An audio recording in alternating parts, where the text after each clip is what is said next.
Hello everyone, and welcome back to another video. Today I decided to do another installment of movies that ruined my childhood. And this next entry is really not the worst thing ever. It's like you could do far worse, but it still had a negative impact on my childhood. I am referring to the sequels to The Land Before Time. So what can I say about The Land Before Time? Well, the original movie is a good movie. It's a Don Bluth directed film that is really... It's a really dark film, like a lot of his movies. But it has a good story, some good voice acting, very nice animation. It's very gritty animation, but still nice. And I would still recommend it as something you'd show kids. But for some reason, this film was able to have a lot of sequels going towards it. I mean, I don't even think this movie was that financially successful when it first came out. I mean, I think it's viewed as a classic, maybe. But its sequels took a completely different direction compared to the original film.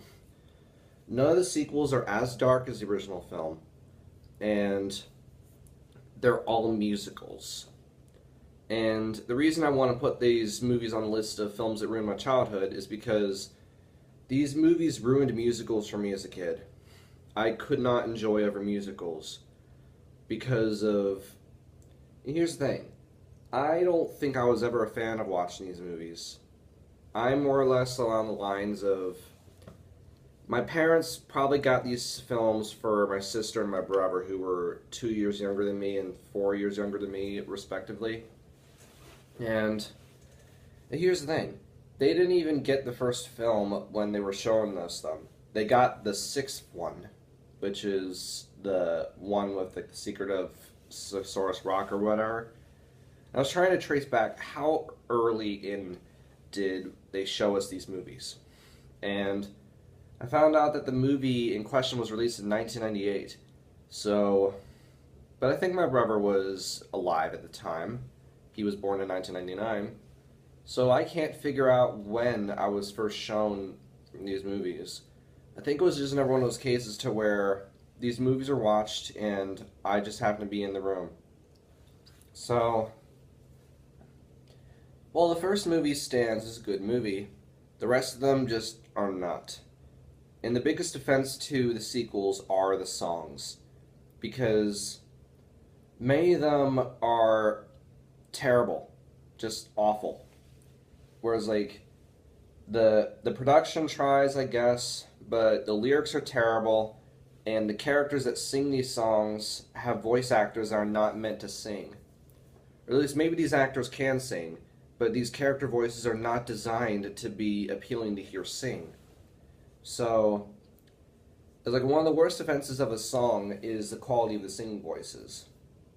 I mean, there are some songs that might be fine if they were sung by professionals. I mean, in maybe the 10th movie, there was one song that was talking about that friendship lasts forever. And the person who wrote it apparently, like, it was a personal song for her to write. And the song's featured in the credits where she sings it herself. And that's probably one of the best songs featured in all these movies. But it's a song that can stand on its own. So, I remember when I was a kid, I was not a fan of musicals. I mean, it was like whenever the Land Before Time movie sequel was on, it was obvious that my brother and sister were the ones that were watching it. But I just watched it because you're a little kid and you have nothing else to do. The internet did not exist at the time. Or at least, no, it did exist. But my parents had no access to the internet. None whatsoever. All I had was video games and whatever I could watch on TV.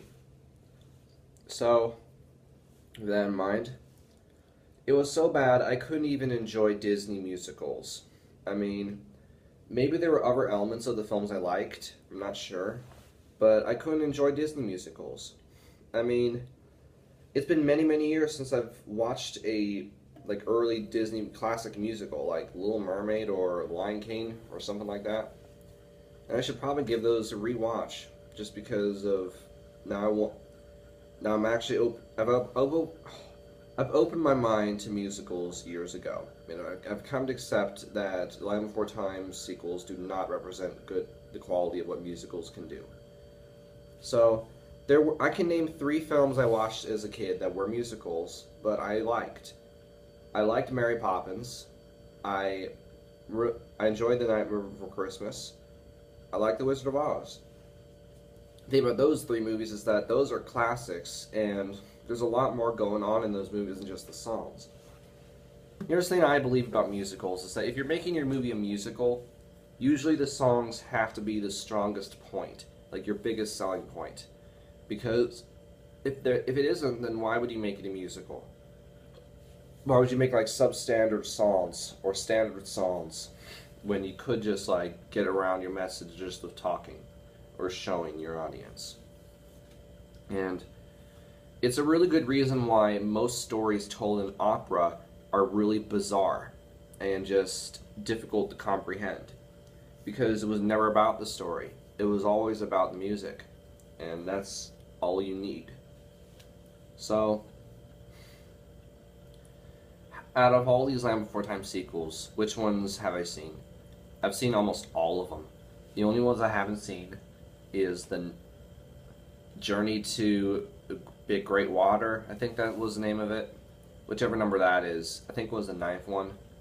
I did not see The Wisdom of Friends or like the Great Flyers one or whatever one. I think it was the 12th and the 13th ones. And I have not seen the last one that got released a year ago. Music. I have no idea what brought those back, but they're back now. At least I think they are. I have not seen the show. Like, they made a show based off of these movies. I mean, it's like, they probably should have done that from the get-go. I mean, just make a show. But obviously, these direct-to-video movies probably sell better. But I've heard that the show is just the movies, plots, and songs just shortened to 30 minutes. And the songs are even more repetitive on the show than they are in the movies. Which is a really, really bad statement. So, you have yourself a series of movies that basically ruin musicals for kids, which I think is a massive crime, because there's a lot of fantastic movie musicals, a lot of great stage musicals, maybe even some television musicals, and I would have to do some good research into them. But I personally think that I would never allow my kids to see these Land Before Time sequels. I'd show them the original film, and I'd say all the sequels are just not good. They're not the same movie. I'll show you some other Don Bluth movies, like The Secret of Nim, or let's see, what else has he made? I think American Tail is a good one. I think I've seen it once, but it was a very long time ago. I'd show them Anastasia. I think I've heard that's a good one. But there's a hate circle jerk that was started by the nostalgia critic and the nostalgia chick because they hate it for some reason. And well, I would say if you want to show your kids good movie musicals, show them like the classics, like the ones that are most beloved. There are a couple Disney musicals in there, like whether they're live action or animated. There's some good ones. You have yourself a good amount of other ones. I mean, there's even movie musicals for adults. Like, if you really have been taken down the wrong path and you want to just start anew, you can watch something like Sweeney Todd. That's the only movie I can think of that is a movie musical that's strictly for adults. Yeah, there's the South Park movie. That's the number one. That's a pretty good one. So, all in all, I would never support movies that are musicals that have bad songs. I mean, like I said before, when you make a movie that's a musical, your songs have to be your strongest point. Or at least if they aren't, then let's hope that your story and your characters has just a lot more going for them. Unfortunately, Land Before Time sequels don't.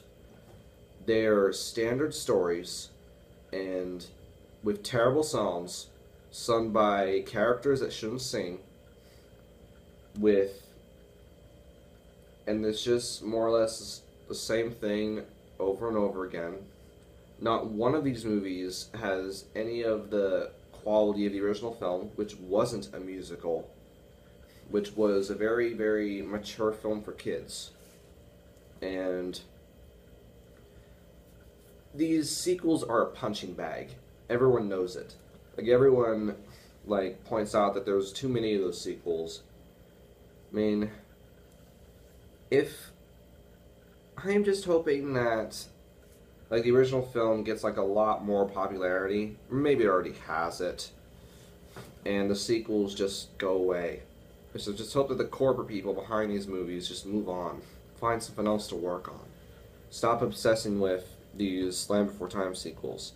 I mean, I wonder, what was the reason to pick Land Before Time of all films to make a bunch of sequels out of? Is it because kids at the time loved dinosaurs? I don't get it. Maybe this was shortly after Jurassic Park came out. So, no. I'd be really strongly just never recommend Land Before Time sequels. I mean, the thing is that a long time ago, you could get these movies at the local shop because direct-to-video movies are sold everywhere. But can you even find them anymore? Well, of course you can. They're very easy to get a hold of. But I think I've rambled for way too long. I'm going to stop the video here. Goodbye, everyone.